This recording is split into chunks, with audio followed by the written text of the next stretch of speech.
मगध राज्य का उत्कर्ष।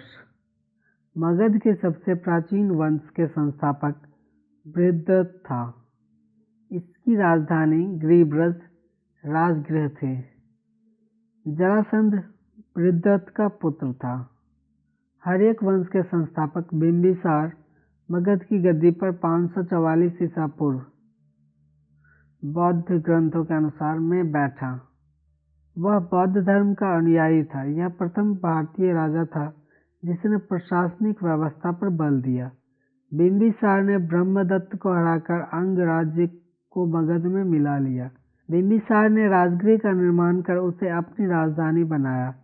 बिंबिसार ने मगध पर करीब 52 वर्षों तक शासन किया। महात्मा बुद्ध की सेवा में बिंबिसार ने राज्यवैद्य जीवक को भेजा। अवंती के राजा प्रद्योत जब पांडु रोग से ग्रसित थे, उस समय भी बिंबिसार ने जीवक को उनकी सेवा शुश्रूषा के लिए भेजा था। बिंबिसार ने वैवाहिक संबंध स्थापित कर अपने साम्राज्य का विस्तार किया। इसने कौशल नरेश प्रसेनजीत की बहन महाकौशला से, वैशाली के चेटक की पुत्री चेलना से तथा मध्य देश आधुनिक पंजाब की राजकुमारी क्षेमा से शादी की। बिंबिसार की हत्या उसके पुत्र अजातशत्रु ने कर दी और वह 493 ईसा पूर्व में मगध की गद्दी पर बैठा। अजातशत्रु का उपनाम कुनिक था। वह प्रारंभ में जैन धर्म का अनुयायी था। अजातशत्रु ने 32 वर्ष तक मगध पर शासन किया। अजातशत्रु के सुयोग्य मंत्री का नाम वर्षकार या वरस्कार था। इसी की सहायता से अजातशत्रु ने वैशाली पर विजय प्राप्त की।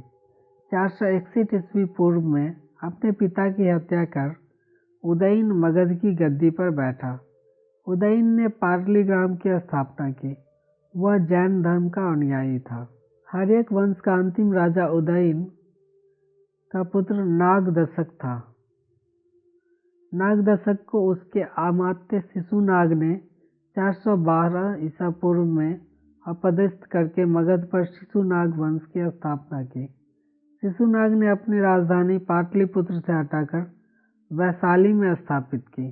शिशुनाग के उत्तराधिकारी कालाशोक पुनः राजधानी को पाटलिपुत्र ले गया। शिशुनाग वंश का अंतिम राजा नंदीवर्धन था। नंद वंश का संस्थापक महापद्मनंद था।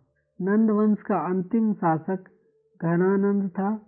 यह सिकंदर का समकालीन था। इसे चंद्रगुप्त मौर्य ने युद्ध में पराजित किया और मगध पर एक नए वंश मौर्य वंश की स्थापना की।